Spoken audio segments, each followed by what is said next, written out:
Valentina Shevchenko gives so many great tips that anybody can use. It doesn't even matter what type of job you're doing. All these things in combination is what allows her to conquer all of her competitors. Hello guys, and today we're gonna talk about Valentina Shevchenko, and we are gonna discuss what tips and tricks she uses in order to be who she is, to dominate her weight category the way she is dominating it, and let's talk about her secrets to success. And so let's start by talking about her first tip that she basically gave and that she talked about. So basically, this interviewer asked her whether or not she follows other UFC fights, and she said that it is her job to really follow everything that is happening. She's not the only one who actually mentions the importance of really being into whatever is going on, even if it's not directly related to her. We hear that advice from Warren Buffett.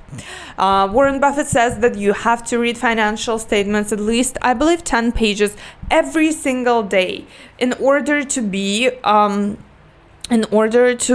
competent in whatever you're doing, right? Whether it's stock investment or sports psychology or just whatever sport you choose to be in. So she does that every week. She not only just watches fights and matches, she analyzes them with her coach. And this is something that is not always really pleasant, because you might have this initial high, right? Like when you are just starting, I don't know, stock investment, or you're just starting doing this sport, but over the time it really becomes not that glamorous. And the only person that I saw who I believe was genuinely so into his sport was actually Adesanya. I've never seen a person more passionate about what he is doing than Adesanya.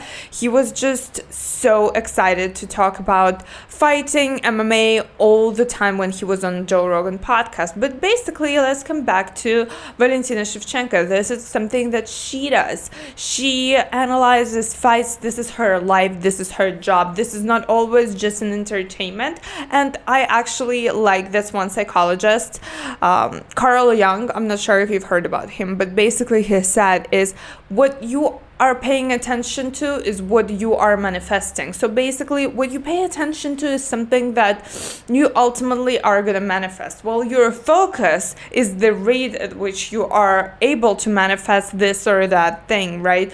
Let's say it's YouTube blog, like right, or vlog, basically what I'm doing, right? So the more I focus on it, the sooner I'm gonna manifest whatever I want, views, subscribers and stuff like that. But basically, if I'm not really focusing on blogging, right, this is not something that I'm gonna manifest. So what you focus on, what you pay attention to most of your day is most probably something that you are gonna call forth in your life, right?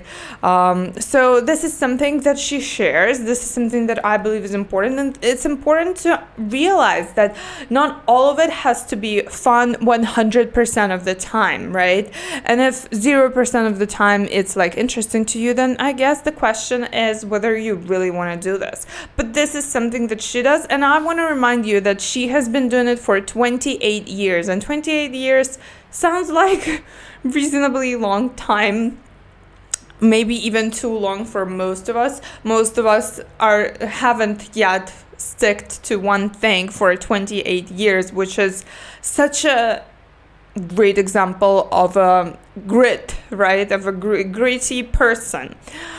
Another thing, psychologically actually proven thing that she shared, and she talked about it over and over again, is that there has been multiple research that showed that if you only prepare yourself for this one thing to happen, right? If you are hyper focused on this one, in case of Valentina Shevchenko, it could be, I don't know, the technique that she's doing, the style that she's doing. It could be Muay Thai or boxing or whatever it is, right? But if you're overly focused on this one thing, it usually is gonna bring you failure, right? So you have to be prepared for everything that has happened, that is going to happen. And I'm gonna explain it a little bit more. I realize as I'm saying it, that I'm not being very clear on what I'm saying. But basically, with happiness, interviewer asked her a question: what submission works for you the best, or what do you practice? What type of submission you practice the most? And she said that she practices all submissions, and this is something that really is so huge and so important in this sport and in life in general. You have to be prepared for all sorts of not outcomes, but also like for any type of turn that is going to happen in whatever you do, right? Because if you are hyper focused on this one thing, the more narrow focused you are, the more there is a chance that you are gonna fail, basically, because it's just very little chance. There is very little chance that the way you have planned things in your mind is the way things are gonna go. Very little chance. So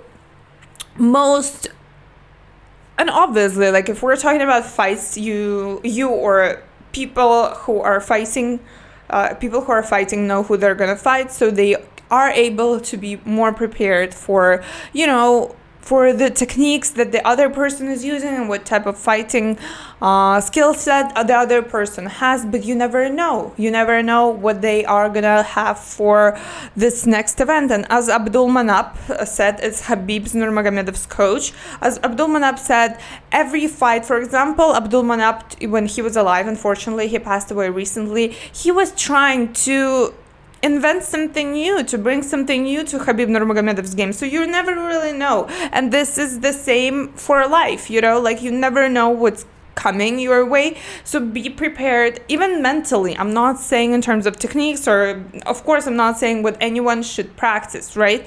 But I'm just saying that this is something that she actually pays a lot of attention to. She actually mentions a lot that it is so huge and so important to be prepared for anything coming your way and to really practice everything. Obviously, people have their strengths and weaknesses, but sometimes it's not enough to only focus on your strength, right? And it's important, very important, to be mentally prepared for things going not the way you've planned them to go, and to be prepared prepared to be flexible, really, to be flexible psychologically as well as tactically, depending on what you do. Another thing that I actually found really, really interesting, and I believe it is going to be very interesting for you. Valentina Shevchenko, did share that when she practices, wait, excuse me. I'm sorry. I hope that did not sound like a Mickey Mouse attack. Anyway, Valentina Shevchenko did share that when she practices, she usually prefers to practice by herself. She doesn't like these buildings. She doesn't really like these places where there are so many people watching her, and she just can't really focus on what she's doing, which is, I believe, a little bit counterintuitive for most people, because I assume if you become Valentina Shevchenko, you would want to go in this space where so many people are interested in who you are, and so many people are interested in watching you and how you practice, right? Just for vanity reasons, I believe. But she actually says that she chooses to practice in spaces where no one can really see her, and that way she can really focus on the task at hand, on what she has to do right now. And Viktor Frankl, actually another existential psychologist, which is my favorite type of psychotherapy and field of psychology, I guess. I don't know if I could call it that way. Existential psychology and existential therapy is just the best, but he calls it transcendency. When you self-transcend, when you transcend and you are so absorbed in this task that you're doing, right? So that's what I assume she meant, and that's what she likes to do. And it's way easier to do that when there are not that many distractions around you, when you can really focus on task at hand, and really not have all these people around you asking for your autograph or a selfie or whatever, which sounds really reasonable to me. It sounds like she is really a pro. So a lot of times greatness is not something that is loud. I feel like I'm talking as if I'm in this Nike commercial. Greatness is, but yeah, it is true, and I believe these are words from one of the Nike commercials. Is what you practice in the dark and what you do in the dark that is gonna shine, that is gonna allow you to shine later on. Okay, so other things that she shared, I believe that we can discuss in another video. If this video is interesting to you, if it was, please like this video. Don't forget to subscribe. I'm talking about sports psychology on this channel. This is a very interesting channel. This is one of my very first videos, so if you wanna criticize in a nice way or say your opinion, please comment in the section down below. Don't forget to, as I've said, subscribe to my channel and go to my YouTube page and watch my other videos. I hope you're gonna like them.